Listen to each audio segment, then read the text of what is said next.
ദാറുൽ നമ്മൾ പഠിച്ച കിതാബുകൾ ഏതാണെന്ന് ചോദിച്ചാൽ നമ്മൾ ഏറ്റവും പഠിച്ചിട്ടുള്ളത് 2 കിതാബുകളാണ്. പിന്നെ ഞങ്ങൾ പഠിച്ചുകൊണ്ടിരിക്കുന്നൊരു കിതാബുണ്ട്. അങ്ങനെ ഈ 3 കിതാബാണ് ഇപ്പോൾ ഞങ്ങൾക്ക് എടുത്തു പറയാനുള്ളത്. ഒന്ന് മഹാനായ ഈ ഡോക്ടർ ബാപ്പുട്ടി ഹാജി അവറുകൾ, അത് അവിടെ നിന്ന് പഠിച്ചൊരു കിതാബാണ്. പിന്നെ പഠിച്ചൊരു കിതാബാണ് ബഹുമാനപ്പെട്ട സയ്യിദ് ഹൈദർ ഉസ്താദ്. പിന്നെ ഞങ്ങൾ പഠിച്ചതും പഠിച്ചുകൊണ്ടിരിക്കുന്നതുമായ ഞങ്ങളുടെ കിതാബാണ് ബഹുമാനപ്പെട്ട ഡോക്ടർ ബഹാവുദ്ദീൻ ഉസ്താദ് അവറുകൾ. ഇവിടത്തെ ജീവിതമാണ് നമ്മൾ ഇൻഫ്ലുവൻസ് ചെയ്തത്. അതാണ് ഇവരുടെ ജീവിതമാണ് നമ്മൾ പഠിച്ചത്. ഏറ്റവും വലിയ മെസ്സേജ് അതാണ്. ജീവിച്ചു കാണിക്കാനാണ് പ്രാധാന്യം. അതിലാണ് വലിയൊരു സമൂഹത്തെ മാറ്റിയെടുക്കാൻ വേണ്ടി പറ്റുക. ഉസ്താദിന്റെ ജീവിതം അതിന്റെ അനുസ്മരണ കുറിപ്പുകളോ മറ്റോ നിങ്ങൾ കണ്ടിട്ടുണ്ടെങ്കിൽ ഞാൻ ശരിക്കും കരഞ്ഞു പോകും. റബ്ബേ, ഇങ്ങനത്തെ ഒരു വലിയ മഹാൻ നമ്മുടെ മുമ്പിൽ ജീവിച്ചു പോയല്ലോ, നമ്മൾ അറിഞ്ഞില്ലല്ലോ എന്ന്. ദീനിന്റെ ദഅവത്ത് അതന്നെ, ആളുകൾ രക്ഷപ്പെടണം, ആളുകൾക്ക് അള്ളാഹുവിന്റെ സന്മാർഗം കിട്ടണം. ഇന്ന് ദാൽഹുദയിൽ നിന്ന് പഠിച്ചിറങ്ങിയ ഹുദവി പണ്ഡിതന്മാരായ നമ്മുടെ സുഹൃത്തുക്കളൊക്കെ ലോകത്തിന്റെ ഏത് ഭാഗത്ത് ചെന്നാലും പ്രബോധനം ചെയ്യാൻ കഴിവുള്ളവരാണ്, അതിന്റെ യോഗ്യത ഉള്ള ആളുകളാണ്. ഇത് ഒരു 10-20 കൊല്ലങ്ങൾക്ക് മുമ്പ്, ഒരു 25 വർഷങ്ങൾക്ക് മുമ്പ്, അല്ലെങ്കിൽ അതിനും ഒരു 30 വർഷങ്ങൾക്ക് മുമ്പ് ഇങ്ങനെ ഒരു വിഷയം സ്വപ്നം കാണാൻ അവർക്ക് സാധിച്ചു എന്നത് അള്ളാഹു ചെയ്തു കൊടുത്തൊരു തൗഫീഖാണ്. കാരണം നമ്മൾ പച്ച മലയാളം പറഞ്ഞു നടക്കണ നാട്ടില് ഒരു ഇംഗ്ലീഷ് വേദം പറയാനോ, ഒരു ഉറുദു വേദം പറയാനോ, അറബിയിൽ വേദം പറയാനോ, ആര് ഗൾഫൊക്കെ പോകുന്ന, ആര് ഇംഗ്ലീഷിലൊക്കെ വേദം പറയണേ, ആരാ ഉറുദുവിൽ പറയണേ, ഇതൊക്കെ ചിന്തിക്കേണ്ട വല്ല കാര്യമുണ്ടോ? ഒക്കെ അറബിക്ക് നമ്മുടെ പള്ളി ദർശക ഇഷ്ടം പോലല്ലേ, അങ്ങനെ പോയാൽ പോരെ. അത് ചിന്തിക്കേണ്ടതിന് പകരം ഒരു 20 വർഷം കഴിഞ്ഞാൽ നടക്കാൻ പോകുന്ന ഒരു സമൂഹത്തെ മുമ്പേ കാണാൻ അള്ളാഹു അവർക്ക് തൗഫീഖ് കൊടുത്തു. അതുകൊണ്ടാണ് ദാൽഹുദ സാധ്യതമായത്. നമുക്ക് കുറച്ച് കഴിഞ്ഞാലൊക്കെ ഇപ്പൊ ഇനി മദ്രസൊക്കെ ഇംഗ്ലീഷിലാക്കേണ്ടി വരും. നമ്മുടെ കുട്ടികളൊക്കെ ഇപ്പൊ ഇംഗ്ലീഷ് മീഡിയത്തിൽ പോകാത്ത കുട്ടികളാരാ? മക്കൾ നാട്ടിലുള്ളവര്, ഇംഗ്ലീഷ് മീഡിയത്തിൽ പോകാത്ത മക്കളുള്ളവര്, പെണ്ണിട്ടൊക്കെ കൈ വെക്കണ്ട, മക്കൾ ഇംഗ്ലീഷ് മീഡിയത്തിൽ കല്ല പോണോല് അങ്ങനത്തെ കൈ വെക്കിയാട്ടെ. എന്റെ കുട്ടി ഗവൺമെന്റ് മലയാളം മീഡിയത്തിലേക്കാണ് പോണത്. 1, 2, 3, 4, 5 ഒരു 10 ആള്. അൽഹംദുലില്ലാഹ്. ബാക്കിയുള്ള കുട്ടികളൊക്കെ ഇംഗ്ലീഷ് മീഡിയത്തിലേക്കാണ്. പിന്നെ അവർക്ക് നമ്മളിന്ന് സിലബസ് ഒക്കെ മാറ്റേണ്ടി വരും. പഠിപ്പിച്ചു കൊടുക്കുന്ന ഉസ്താദന്മാരെ മീഡിയം മാറ്റേണ്ടി വരും. കാരണം ഒരു സമൂഹത്തിന് ആവശ്യമുണ്ടോ അത് കൊടുക്കണ്ടേ? നമ്മൾ മലയാളം പറയേണ്ടവർക്ക് തിരിയില്ലെങ്കിൽ എന്ത് ചെയ്യും? ഇനി ഇവിടുന്ന് അങ്ങോട്ട് ഇതിന്റെ ആവശ്യകത വർദ്ധിച്ചു വരികയാണ്. അപ്പൊ നമ്മുടെ മുഅല്ലിമീങ്ങളിൽ വലിയ മാറ്റം വരണം, മുദരിസീങ്ങളിൽ മാറ്റം വരണം, പണ്ഡിതന്മാരിൽ മാറ്റം വരണം.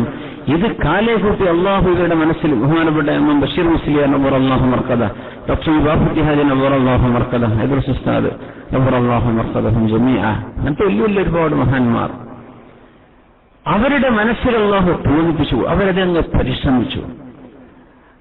ദാൽഹുദയുടെ ഏറ്റവും വലിയ അത്ഭുതം ബഹുമാനപ്പെട്ട ബാപ്പുട്ടി ഹാജിയുടെ അമീർ എന്ന നേതൃത്വവും ബഹുമാനപ്പെട്ട സയ്യിദ് ഉസ്താദിന്റെ ഒരു ആലിം എന്ന ഉസ്താദിന്റെ ആ നേതൃത്വവും, പിന്നെ അതിന്റെ എല്ലാ ബ്രെയിൻ വർക്കും ചെയ്ത ബഹുമാനപ്പെട്ട ബഹുമാനപ്പെട്ട ഉസ്താദ് ബഹാവുദ്ദീൻ നബി ഉസ്താദ് അവറുകള്, ഈ 3 മൈൻഡ്, അതിന് തൊട്ടു മുമ്പ് സമസ്തയുടെ തന്നെ കമ്പ്യൂട്ടർ എന്നറിയപ്പെട്ടിരുന്ന മഹാന എം ബഷീർ മുസ്ലിയാർ. പക്ഷെ അള്ളാഹു താല വളരെ നേരത്തെ അവരെ കൊണ്ടുപോയി. അള്ളാഹുയുടെ ഖബറിടം സ്വർഗ്ഗത്തോപ്പാക്കി ഇവർക്ക് അനുഗ്രഹിക്കട്ടെ. ആമീൻ യാ റബ്ബൽ ആലമീൻ. ഇവരുടെ ആ ഒരു മൈൻഡിൽ അള്ളാഹു താല തോന്നിപ്പിച്ചു കൊടുത്ത വലിയ അത്ഭുതമാണ്. ഇതുപോലെയുള്ള വിദ്യാഭ്യാസ സ്ഥാപനങ്ങൾ വരണം. നമ്മുടെ ഒക്കെ പട്ടിക്കാട് ജാമിഅ നൂരിയ നമ്മുടെ സ്ഥാപനമാണ്, അല്ലെ? നന്ദി ദാറുസ്സലാം നമ്മുടെ സ്ഥാപനം, കടമേരി കോളേജ് എല്ലാം നമ്മുടേതാ. ഓരോ സ്ഥാപനങ്ങൾക്കും ഓരോ ദൗത്യങ്ങൾ ചെയ്യാനുണ്ട്. ദാൽഹുദിന്റെ ദൗത്യം വേറെയാണ്, ഇത്രേ ഉള്ളൂ. എല്ലാ നമ്മുടെ വലിയ പണ്ഡിതന്മാരായ ഫൈസി ഉസ്താദന്മാര്, വാക്കസ് ഉസ്താദന്മാര്, എല്ലാവർക്കും അള്ളാഹു ഓരോരോ മേഖലകൾ കൊടുത്തിരിക്കുകയാണ്. അങ്ങനെ നമ്മൾ മനസ്സിലാക്കേണ്ടത്. എന്നാൽ ഒന്ന് മറ്റൊന്നിനേക്കാൾ കൂടുതൽ കുറവ് അങ്ങനെയൊന്നും അല്ല ഇതിന്റെ അർത്ഥം. ഓരോരുത്തർക്കും പ്രവർത്തന മണ്ഡലങ്ങൾ വേറെയാണ്. ദാൽഹുദിന്റെ രക്ഷ ഇങ്ങനെ ആയിക്കോട്ടെ. അതുകൊണ്ടപ്പോ വെസ്റ്റ് ബംഗാളിലെയും ആസാമിലെയും ഒക്കെ പ്രൊജക്ടുകൾ ഇന്നവിടെ കണ്ടത്. നമ്മൾ പോകണമെങ്കിൽ അവിടെ ഉറുദുവിൽ വേദം പറയണ്ടേ? ഉറുദുവിൽ ആരൊക്കെ വേദം പറയണത്? നമ്മുടെ മലപ്പുറം ജില്ലയിലും കോഴിക്കോടും കാസർഗോഡും കണ്ണൂരിന്നൊക്കെ പഠിച്ച മക്കളാണ് അവിടെ പോയിട്ട് ആ നാട്ടുകാർക്ക് ഉറുദുവിൽ ക്ലാസ് എടുത്തുകൊണ്ടിരിക്കുന്നത്. അപ്പൊ ഇങ്ങനെയുള്ള ഒരു ഉലമാഇന്റെ സംഘത്തെ വാർത്തെടുക്കാനാണ് ബഹുമാനപ്പെട്ട ഹൈദർസ് ഉസ്താദ് അന്ന് ശ്രമിച്ചത്. അത് അൽഹംദുലില്ലാഹ് ഉസ്താദ് 12ാം വാർഷികം ഉസ്താദിന് അനുഭവിക്കാൻ കഴിഞ്ഞില്ല. 6ാം വാർഷികം എന്ന് പറഞ്ഞ ദാൽഹുദയുടെ ആ യാത്രയിലെ പകുതി വർഷം പൂർത്തിയായപ്പോൾ ഒരു സമ്മേളനം ഉണ്ടായിരുന്നു. അന്ന് ഉസ്താദിനെ കുറച്ച് ക്ഷീണമൊക്കെ ഉണ്ട്. അന്ന് ഉസ്താദിനെ സ്റ്റേജിലേക്ക് അനയിക്കാൻ കൊണ്ടുവരാൻ വേണ്ടി നമ്മുടെ കോളേജിന്റെ 1ാം നിലയിലെ വരാന്തയിലൂടെ നടക്കുമ്പോൾ ഉസ്താദിന്റെ കൂടെ കുറെ വിദ്യാർത്ഥി സുഹൃത്തുക്കളുണ്ട്. ഞാൻ ആ കൂട്ടത്തിലുണ്ട്. ഉസ്താദ് ഇങ്ങനെ പറഞ്ഞു, പഠിച്ചവനെ 6ാം കൊല്ലായില്ല, ഇനി 12 ആവുമ്പോഴും ഞാൻ അവിടെ ഉണ്ടാവില്ലാന്ന് തോന്നുന്നു, 12ാം കൊല്ലം നിങ്ങൾ ഇറങ്ങുന്നത് കാണാൻ എന്നെ കൊണ്ട് കഴിയില്ലാന്ന് തോന്നുന്നു എന്ന് പറഞ്ഞു. അങ്ങനെയാണ് സ്റ്റേജ് മുക്കി വരുന്നത്. ഉസ്താദിന് വളരെ ക്ഷീണം ഉണ്ടായിരുന്നു. അത് കഴിഞ്ഞ് 1.5 വർഷത്തിനിടക്ക് ഉസ്താദിന്റെ വഫാത്ത് സംഭവിക്കുകയാണ്. ആ ഒരു വലിയ മഹാനുഭാവൻ ഉസ്താദിന്റെ അനുഭവം ഇൽമു പഠിപ്പിക്കലാണ്.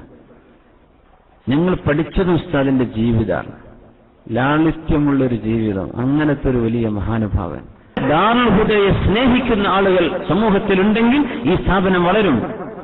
ബഹുമാനപ്പെട്ട ബാപ്പുട്ടി ഹാജി അവറുകൾ വഫാത്തായ ഉടനെ ഹാജിയാരുടെ കോണ്ടാക്ട് ഉപയോഗിച്ചപ്പോ ഈ കേരളത്തിന്റെ പുറത്തുള്ള സർവ്വ ദഅവത്തും നടന്നിരുന്നത്.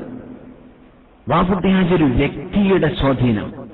ചെമ്മാടും തിരൂരും അതുപോലെ വേങ്ങരയും ഒക്കെയുള്ള ഒരുപാട് മുസ്ലിമീങ്ങളായ ആളുകൾ കർണൂലിലും നന്ദ്യാലിലും മദനപ്പള്ളിയിലും ഷിമോഗയിലും അങ്ങനെ ബോംബെയിലും ഗുജറാത്തിലും ഒക്കെ വർക്ക് ചെയ്യുന്ന മലയാളികളായ ചെമ്മാട്ടുകാരും പരിസരത്തുകാരും കോഴിക്കോട്ടുകാര് അധികം ചെമ്മാട് പരിസരത്തുകാര് വേങ്ങര കോട്ടക്കൽ ഈ ഭാഗത്ത് വരപ്പനങ്ങാടി ഇവിടെയൊക്കെയുള്ള ആളുകൾ ബാംഗ്ലൂരിലും മറ്റൊക്കെ ജോലി ചെയ്യുന്ന ആളുടെ കോണ്ടാക്റ്റുകൾ ഉപയോഗിച്ചിട്ട് ഹാജിയര് ഫോൺ ചെയ്തിട്ടാ പറയാ, ഇതാ റമളാൻ മാസം ആവുമ്പോ നിന്റെ മക്കള് അങ്ങോട്ട് വാല് പറയാൻ വേണ്ടി വരും ഉറുദൂല്. അവർക്ക് നിങ്ങൾ പൈസ ഒന്നും കൊടുക്കണ്ട, അവർക്ക് തല ചായ്ക്കാൻ ഒരു കുറച്ച് സ്ഥലവും അവരുടെ ഭക്ഷണം നിങ്ങൾ ഏറ്റെടുക്കണം. അവർക്ക് വാല് പറയാനുള്ള പള്ളി നിങ്ങൾ ഏർപ്പാടാക്കി കൊടുക്കുക, ഇതുപോലെ വാല് പറയും. ദീൻ പഠിപ്പിക്കും, ഉറുദു പഠിക്കാനും ഉറുദുവിൽ വാല് പറയാനും വരികയാണ്. നിങ്ങൾ ഒന്നും അവർക്ക് കൊടുക്കണ്ട, അവരുടെ ചെലവൊക്കെ ദാൽഹുദ വഹിക്കും, പോകാനുള്ള ടിക്കറ്റും. ഇങ്ങനെ ഈ ഒരൊറ്റ ബന്ധം കൊണ്ട് ഹാജിയാർ വളർത്തിയെടുത്ത് ഇന്ത്യ വലിയ രാജ്യമല്ലേ, നമ്മളിപ്പോ യു എ കണക്കാക്കാൻ പറ്റുമോ? വലിയ രാജ്യമല്ലേ. ഹാജിയാരുടെ കോണ്ടാക്ട് ഉപയോഗിച്ചിട്ടാണ് 10-30ഓളം സ്ഥലങ്ങളിലേക്ക് ആദ്യത്തെ യാത്രയിൽ തന്നെ നമ്മുടെ വിദ്യാർത്ഥികളെ പറഞ്ഞയച്ചത്. ദാറുൽഹുദന്റെ വാല് വരാൻ ഉറുദു വാല് വരാൻ വേണ്ടി 1 മാസം മൈസൂരിലായിരുന്നുണ്ടായിരുന്നു ഞാൻ. പിന്നെ ഒരിക്കൽ ഗുജറാത്തിലേക്ക് വിട്ടിട്ടുണ്ട്. ഗുജറാത്തിലെ സൂറത്തിന്റെ അടുത്ത് വേറെ എന്തൊക്കെ സ്ഥലമൊക്കെ മറന്നുപോയി. ഗുജറാത്തിലും പോണപോക്കിലും ബോംബെയിൽ കുറച്ച് വാല് അവിടെയും പിന്നെ കുറച്ച് ഗുജറാത്തിലും പിന്നെ ഭോപ്പാലിലും ഇൻഡോറിലും നമ്മുടെ ഇന്ത്യന്റെ മധ്യത്തിലെത്തി. സുബ്ഹാനല്ലാഹ്. അപ്പോൾ എന്റെ കൂടെ വന്ന ട്രെയിനിലുണ്ടായിരുന്ന ഒരുപാട് സുഹൃത്തുക്കൾ ഡൽഹിക്ക് പോവാൻ, കുറെ ആളുകൾ കൽക്കത്തയിലേക്ക് പോകുന്ന ടീമുണ്ട് കൂടെ, കുറെ ആളുകൾ ഹൈദരാബാദിലേക്ക് പോകുന്ന ആളുകൾ മുമ്പേ വേറെ റൂട്ടിലേക്ക് പോയി. ഇങ്ങനെ ഒരുപാട് റമളാൻ തുടങ്ങുമ്പോൾ പോകും ട്രെയിനിൽ. സുബ്ഹാനല്ലാഹ്. വല്ലാത്തൊരു ആ ഒരു ധൈര്യം ഇപ്പൊ ഉണ്ടോന്ന് അറിയില്ല. സുബ്ഹാനല്ലാഹ്. അങ്ങ് പോവാണ്, ഒരു പരിചയമില്ല. ഉറുദു വർത്താനം പറയാൻ പറയും, ഉറുദു സംസാരിക്കാൻ അറിയും. പിന്നെ ടിക്കറ്റും താളുകൾ എടുത്ത് തരും, പോകാനും വരാൻ. തിരിച്ചു വരാൻ പൈസ തരും. നിങ്ങൾ എന്ത് ചെയ്യാ, നിങ്ങൾ അവിടുത്തെ പണിയൊക്കെ കഴിയുമ്പോൾ പെരുന്നാളുമ്പോൾ തിരിച്ച് നിങ്ങൾ ടിക്കറ്റ് എടുത്ത് പോരെന്ന് പറയും. താളുകൾ പൈസ തരും ടിക്കറ്റിന്റെ. ട്രെയിനില് 2-3 ദിവസമൊക്കെയുള്ള യാത്ര ചെയ്തുള്ള ആ ഒരു വലിയ അനുഭവം, ആ ഒരു യാത്ര മുഴുവൻ ഉണ്ടായത് ബാപ്പുട്ടി ഹാജിയുടെ വ്യക്തിബന്ധമായിരുന്നു. അതാണ് അത്ഭുതം. ഹാജിയാരുടെ ബന്ധത്തിലുള്ള ആളുകൾ ബാംഗ്ലൂരിലും കുറേ സ്ഥലമുണ്ട് അല്ലേ. ശരി, പുസ്തകങ്ങൾ പോയ സ്ഥലമൊക്കെ ഓർമ്മ ഉണ്ടെങ്കിൽ അല്ലേ. വൽസാഡ് വാപ്പി, ഇതെവിടെയാണ്? ഗുജറാത്തില് വാപ്പി വൽസാഡ്. എന്താണ് പോയിരുന്നത്? വിശാഖപട്ടണത്ത്, ഒരുപാട് സ്ഥലത്ത്. ഇന്ത്യ സംസ്ഥാനത്ത് മുഴുവൻ എത്രയെല്ലാം സ്ഥലങ്ങളുണ്ട്. ഇവിടെ മുഴുവനും ഹിന്ദുക്കളെ പറഞ്ഞേക്കും. 2 പേരാ പോകും ഒരു സ്ഥലത്തേക്ക് വേണം വരാൻ. സുബ്ഹാനല്ലാഹ്. എന്നൊക്കെ നന്ദ്യാലിലെ ഡ്രെയിനേജ് കണ്ടിട്ട് എനിക്ക് ഛർദി പിടിച്ചിട്ട് നമ്മുടെ ഖത്തറിലുള്ള മജീദ് പാവം എന്റെ പുറം ഇങ്ങനെ 1 മാസം മുഴുവൻ അതിന് ഈ ഡ്രെയിനേജ് ഭയങ്കര അഴുക്കുചാലാണല്ലോ, ഓപ്പൺ അഴുക്കുചാലും. അതിന്റെ പക്കത്തിരുന്നിട്ട് ചെറിയ കുട്ടികളൊക്കെ ഇങ്ങനെ വർക്കിരിക്കുകയാണ്. ഇത് കണ്ട് റമളാൻ മാസം അമ്മാനായ റബ്ബേ, നമ്മുടെ നരസിംഹറാവ് മത്സരിച്ച മണ്ഡലിക്കുന്നത് അല്ലേ,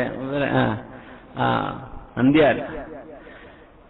ഇങ്ങനെ ഈ ബന്ധം ഇതൊക്കെ നോക്കിയാൽ ഹാജിയരുടെ ബന്ധത്തോട് അബൂക്കർ സാഹിബുണ്ട് വലിമുക്കവാത്തുള്ള. ഇങ്ങനെ ഒരുപാട് ആളുകളുടെ ബന്ധങ്ങൾ. ഹാജിയരുടെ ബന്ധത്തിൽ ഓരോരുത്തരും ഹാജിയർ പറയാം, നിങ്ങൾ എന്റെ കുട്ടികൾക്ക് 1 മാസം 1 അരിച്ചാക്ക് തരണം. ഹാജിയർ പറയാണ്, നിങ്ങൾ ദാറുൽഹുദക്ക് ഇത്ര തരണം, 1 ലക്ഷം റുപ്യ ദാറുൽഹുദക്ക് വേണമെന്ന് പറഞ്ഞ് മുതലാളിമാർ എടുത്തു കൊടുക്കുകയാണ്. ഹാജിർ പറയും, നിങ്ങൾക്ക് തിരിച്ച്, ഹാജിർ എപ്പോഴും പറഞ്ഞ വാക്ക, തിരിച്ച് നിങ്ങൾക്ക് ഒന്നും തരാൻ ഞങ്ങളെ കൊണ്ട് കഴിയില്ല, ഞങ്ങളുടെ മക്കൾ ഇന്നത്തെ വേണ്ടി ദുആ ചെയ്യും കേട്ടോ. എല്ലാ തിങ്കളാഴ്ചയും അസർ നിസ്കാരത്തിന് ഇപ്പോഴും നടക്കുന്നുണ്ട്. ബഷീർ ഉസ്താദ് അവറുകൾ ബഹുമാനപ്പെട്ട മഹാനവർ ഉണ്ടെങ്കിൽ ഉസ്താദിന്റെ നേതൃത്വത്തിൽ ദുആ നടക്കും. തിങ്കളാഴ്ച ദാറുൽഹുദയെ സഹായിക്കുന്ന സ്വദേശത്തും വിദേശത്തുമുള്ളവർ, അവർ എപ്പോഴും ഉപയോഗിക്കുന്ന വാക്കതാ മാനേജർ അംസുഖൊക്കെ അല്ലെ, സ്വദേശത്തും വിദേശത്തുള്ള ദാർഹുദയുടെ സ്നേഹികൾക്ക് വേണ്ടി എന്ന് പറഞ്ഞ് ദുആ ചെയ്യും. ഹാജിറ ഇതാണ് തരാൻ പറ്റുന്നത് നിങ്ങൾക്ക് പകരം.